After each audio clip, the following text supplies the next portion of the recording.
In front of me I've got Leapmotor T03. In this video I'll show you how to play music from smartphone via car's system.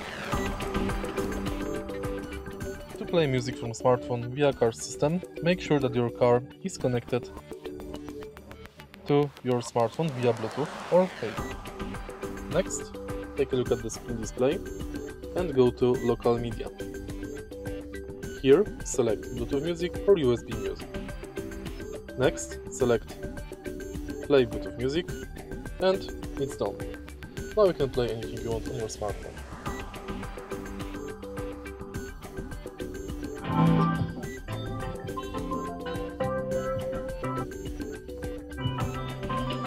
If you find this video helpful, please like, comment and subscribe.